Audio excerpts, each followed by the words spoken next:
안녕하십니까. 신인균의 군사TV 알기 쉬운 무기 백과입니다. 자, 오늘도 아주 유명하지 않고 아주 나쁜 무기 알기 쉽게 설명해 드립니다. 왜 제가 나쁜 무기냐? 최근에 우크라이나 전쟁에서 민간인 대량 살상하는데 사용됐던 무기이기 때문에 그렇습니다. 자, 미국 항공모함 잡으랬더니 민간인을 잡아? 이런 나쁜 X를 봤나? 러시아 KH-22 부랴 공대함 미사일. 부랴는 영어로 하면은 스톰, 폭풍이란 말이 되겠죠. 그리고 이 지금 러시아어로는 부랴라는 이름을 가지고 있지만 나토에서는 키친이라는 이름으로 부르고 있어요. K로 시작되는 미사일들을 나토는 이제 K자가 이니셜로 들어간 이런 영어 단어를 쓰거든요. 그래서 키친, 뭐 킥백, 뭐 이런 식으로 키친입니다. 이성의 끈을 놓아버린 크렘린입니다. 도대체 어떻게 이런 끔찍한 일을 22년 6월 27일 날 우크라이나의 정말 그 한간 소도시의 쇼핑몰에다가 이렇게 미사일 두 발을 하이다이빙으로 꽂아버렸습니다. 그래서 많은 사상자가 나와서 지금 국제사회가 다 분노를 하고 있는데요. 너무 좀 처참해서 이렇게 모자이크 처리를 했습니다. 어떻게 이렇게 끔찍한 짓을? 그러면 도대체 뭐가 이렇게 됐냐? 그걸 이제 알기 쉬운 무기백과에서는 보도록 하는 겁니다. 바로 거대한 전봇대 KH-22 키친, 나토에서는 키친이라고 부릅니다. 이번 참극은 러시아가 쿠르스크 상공 투폴레프 22 M3 폭격기에서 발사한 KH-22 초음속 미사일 두 발에 의해 일어났다. 이 미사일은 약 330km를 날아서 주민들이 대응할 시간도 없이 쇼핑몰을 덮쳤다. 라고 6월 27일 날 우크라이나군 총참모부가 브리핑을 했는데, 이거 속도가 워낙 빠르다 보니까 330km 밖에서 쐈는데도 뭐 3분 뭐 어간이면은 들어와서 꽂아버립니다. 그래서 뭐 경보하고 자시고 할 시간도 없던 거예요. 1960년대, 70년대 개발된 이 미사일이 마하5, 어마어마하게 빠른 것이죠. 그러니까 그런 미사일인데 덩치도 한번 보십시오. 이 11m가 넘어요. 그래서 나르는 전봇대 이렇게 부르기도 하는데요.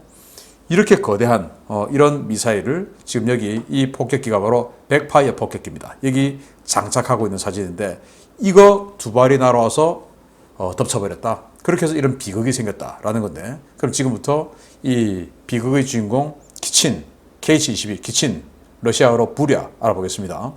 쿠바 미사일 위기 당시에 미국의 원자력 함대 무력 시위에 소련은 정말 당황했죠. 1962년도에 이 쿠바 미사일 위기가 끝나고 미국은 엔터프라이즈, 원자력 최초의 원자력 추진 항공모함이죠. 그리고 원자력 추진 순양함, 롱비치, 뭐 원자력 추진 구축함 이런 거 막 만들어서 지중해에서 이렇게 아토믹 함대 이렇게 해가지고 막 이 원자력 추진으로만 된 함대를 가지고 무력 시위를 막 합니다. 어떻게 한번 붙어볼래? 이렇게 합니다. 뭐 어떻게 대응할 수가 없는 거예요, 소련 입장에서는. 그래서 당시 소련 공산당 서기장이었던 후리초프가 야, 우리는 왜 저런 게 없냐? 라고 해군에게 물어보니까 해군은 아니 네가 돈을 안 줘서 그렇죠.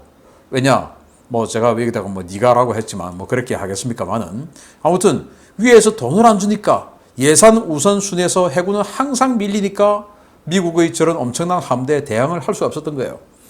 소련은 당시 5가지의 군을 가지고 있었는데 그 군마다 서열이 있었습니다.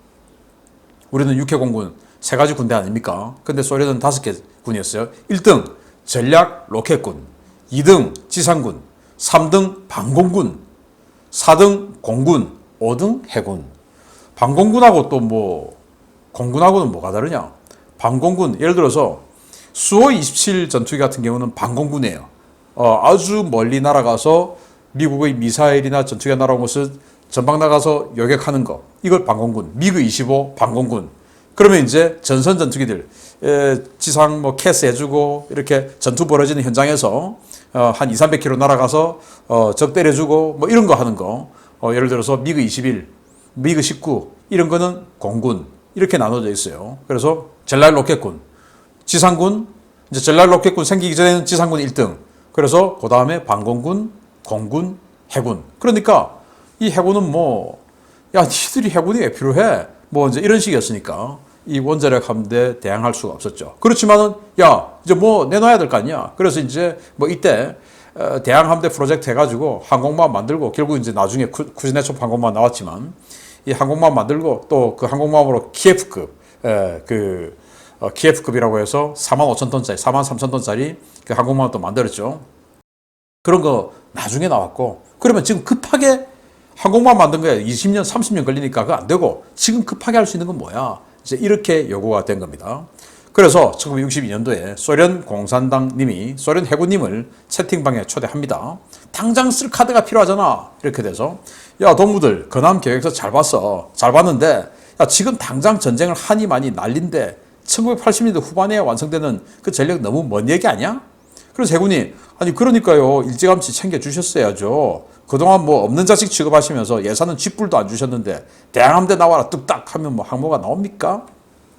그래서 소련 공산당이 아니 물리적으로 불가능한 건 나도 아는데 말이야. 당장 저 미제놈들 쳐들어오면 동무들을 뭘로 막을 거야? 당장 급한 불부터 꺼야 하는 거 아니야? 그래서 해군이 꼭 뭐 평소에는 안 챙겨주시면서 이럴 때만 뭐 맡겨놓은 양반 마냥 큰소리 치시긴 그렇지 않아도 저희들이 사실은 준비해놓은 게 있습니다. 이렇게 되니까 준비? 그래 뭔데? 쓸만한 아이디어 아니면 죄다 굴라그 보내버린다. 굴라그는 이제 정치범 수용소죠. 그래서 해군이 미제 항모가 제 아무리 뭐 날고 기어도 엄청 빠르고 큰 미사일 못 막을 거 아닙니까? 미사일 속도랑 사거리에 집중해서 초장거리에서 날려버리는 겁니다. 발사 플랫폼은 뭐 잠수함도 있고 폭격기 쓰면 되고요. 기똥찬 아이디어 아닙니까? 그래서 미사일을 공대함 미사일을 아주 멀리서 날려보내자.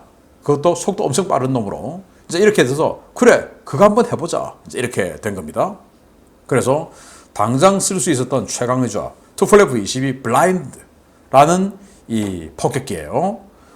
투폴레프 22 백파이 아닙니까? 그런데 초창기에 투폴레프 22는 블라인드라고 하는 이름으로 불렸어요. 지금 백파이하고 달라요.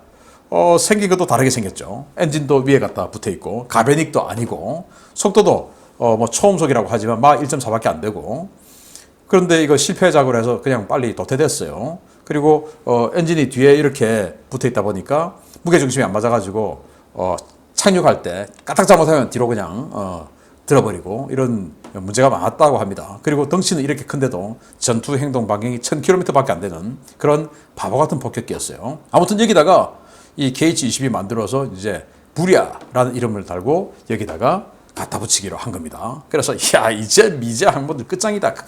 이제 이렇게 되었죠. 그래서 이거 재원을 한번 보면 길이는 11.65m 그리고 지름은 0.92m 발사 중량은 무려 5,820kg 이 한 발에 한 6톤 가까이 되는 것이죠. 무지막지하게 무거운 겁니다. 엔진은 R201 액체 연료 로켓 무려 공대 함 미사일인데 액체 연료예요. 액체 연료. 그래서 요즘 미사일들 다 고체 연료 아닙니까? 군용 미사일들. 그런데 액체 연료 같으면 발사할 때 액체 연료를 집어넣는 거 아닙니까? 그래서 야 미제놈들 항공모함 오니까 저 때리러 가야 돼. 그러면 이제 백파이어 폭격기 준비하는 동안 이건 이제 액체 연료 집어넣고 이렇게 해서 장착하고 가는 겁니다. 그러면 액체 연료는 오랫동안 못 넣어놓죠. 산화제하고 다 들어가야 되니까. 그러면 장착하고 가면은 무조건 쏴야 되는 겁니다. 그리고 비행고도는 엄청나게 높아요. 10km에서 27km. 속도는 마 4.5에서 마 5까지 엄청나게 빠르죠. 유도는 관성 항법 장치로 쭉 해당 위치까지 날아가서 마지막에 액티브 레이더 호밍. 그래서 마지막에 이제 레이더를 딱 켜고 가장 덩치 큰 쇳덩이를 향해서 돌입을 하는 거예요. 탄두는 RDX 탄을 넣었을 때는 재래식 탄두죠. 1톤 탄두를 집어넣을 수 있고 그리고 핵 탄두를 집어넣었을 때는 350킬로톤짜리 핵 탄두를 집어넣을 수 있어요. 제일 중요한 사거리는 600km. 이 600km는 뭐냐? 당시 미 해군 항공모함의 방공 전투기였던 F4 초창기형이죠. 이 F4의 당시 미 해군 방공 레인지가 500km였어요. 그러니까 500km인데 뭐 미사일 해봐야 또 뭐 한 20km, 30km밖에 안 되니까 당시 뭐 스페로 이런 거. 그러니까 이 F4 팬텀의 최대 리치가 한 550km 채 안 되는 거예요. 그러면 그보다 더 먼 600km 쏘면은 이제 팬텀하고는 전혀 관계없이 항공모함을 공격할 수 있다라고 해서 600km를 맞춘 겁니다. 이건 이제 초창기형이고 나중에 후기형은 1000km까지도 날아가요. 자, 그런데 이게 미 해군을 정말 패닉에 빠뜨렸어요. 공포입니다. 이야, 그동안 항공모함 그러면 뭐 그냥 뭐 상대할 자가 없었는데 이게 날아오면 우리 팬텀이 날아가서 여격할 수 없는 거리에서 나를 때려. 그런데 마하 5의 속도로 날아와. 그런데 당시에는 여격이다, 미사일 여격이다. 이런 거에 대한 개념이 없었지 않습니까? 이지스가 없었으니까. 그러면 쏘면 항공모함 가는 겁니다. 야, 이거 어떡하냐. 이렇게 해서 탑건 탄생의 1등 공신이 된 거예요. 그래서 팬텀 가지고는 안 되겠다. 팬텀보다 훨씬 더 멀리 날아갈 수 있고, 그리고 레이더도 엄청나게 강력해서 훨씬 더 멀리서 저 블라인더 폭격기를 탐지할 수 있고, 그리고는 아주 긴 펀치로 블라인더 폭격기를 제가 쏘기도 전에 600km니까 우리는 그보다 더 멀리 날아가서 쏘기도 전에 블라인더 폭격기를 격파해버리면 된다 해가지고 전투행동 반경이 훨씬 긴 F-14를 만들고, 여기다가 엄청나게 강력한 레이더를 집어넣어서 250km를 탐지하게 하고, 250km 같으면 요즘 최신형 레이더 F-15K 이거 개량해서 F-15EX, 그리고 우리 F-16 지금 KF-16 같은 거 이걸 세이버 레이더 갖다 붙이고 하지 않습니까? 그런 것들도 참 구현하기 힘든 이런 엄청난 레인지 레이더를 갖다 붙였고, 그리고 여기 있는 피닉스 미사일 덩치 엄청 컸어요. 요즘이야 뭐 사거리 150km, 뭐 185km 이러면 평범하죠. 그런데 이때는 미사일 해봐야 사거리가 20km, 30km 해도 와, 사거리 정말 길다 라고 하던 시절에 피닉스 미사일 150km, 그리고 후기형은 185km짜리 펀치 공대공 미사일을 가진 거예요. 이렇게 해서 이 블라인더가 키친을 쏘기 전에 그냥 미 항모전단이 격파해버리는 이런 전술을 만들었어요. 그래서 F-14 정말 얼마나 멋지게 생겼습니까? 가베닉으로 하고 뭐 진짜 정말 멋지게 생겼는데, 이렇게 멋진 F-14가 있었기 때문에 미국 영화사들이 야, 저거 가지고 한번 영화 한번 찍어볼까 해서 탐 크루즈를 기용해서 탑건을 찍었지. 만약에 이때까지도 F-4 팬텀이었으면 뭐 그런 기동성도 안 나오겠고 이 영화 찍었겠냐.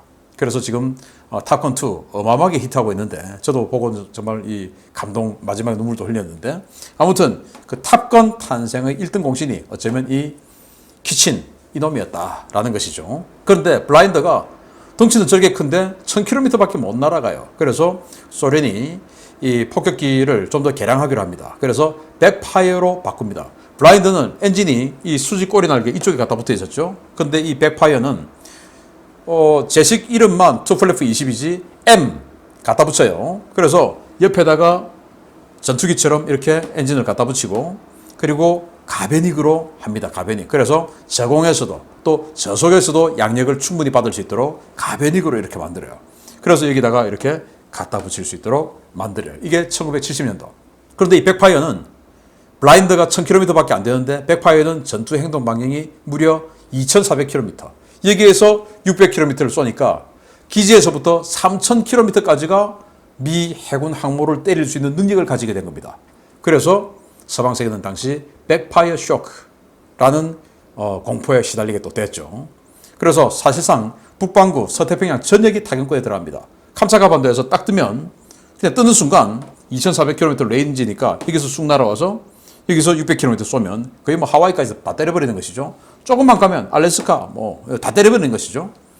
반대로 해서 유럽에서도 마찬가지고. 그래서 이 미 항모전단은 이 키친 그리고 백파이어 쇼크에 시달렸던 것이고, 그 공포가 나중에까지도 가서 이거 미국에서 만든 영화인데요. 2000년대 초반에요. Sum of All Fears라고 하는 이 영화인데, 이거 이 백파이어가 키친 쏴가지고 미국의 니미츠급 항공모함을 격침시키는 뭐 그런 내용의 영화예요. 이런 영화까지 만들었을 정도로 이 정말 미국이 이 백파이어가 쏘는 이 키친 미사일에 대한 피어를 가지고 있었다라는 겁니다.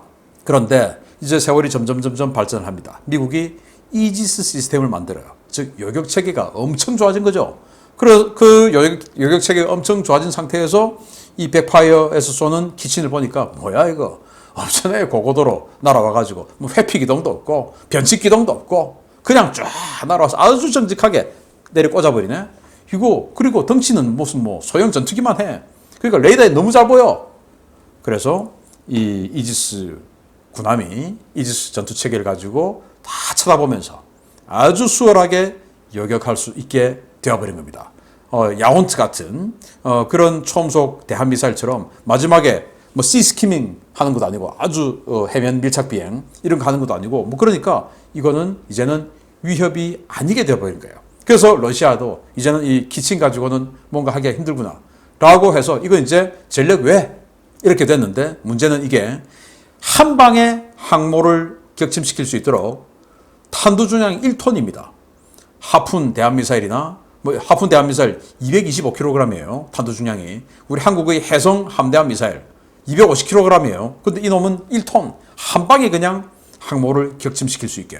1톤이면 뭐야? 스커드 미사일. 이런 거하고 탄두 중량이 비슷하잖아요. 그러니까 이게 엄청난 놈이네 해서 지금 우크라이나 전쟁에 러시아가 이 공대함 미사일을 공대지 용도로 쓰면서 그걸 민가에다가 때려버린 겁니다. 쇼핑센터에다가. 그래서 사용하자 보던 이 KH-22 키친, 부랴 이놈을 항모 잡는다는 미사일을 민가에다가 지금 재고떨이 하고 있는 이 나쁜 X들.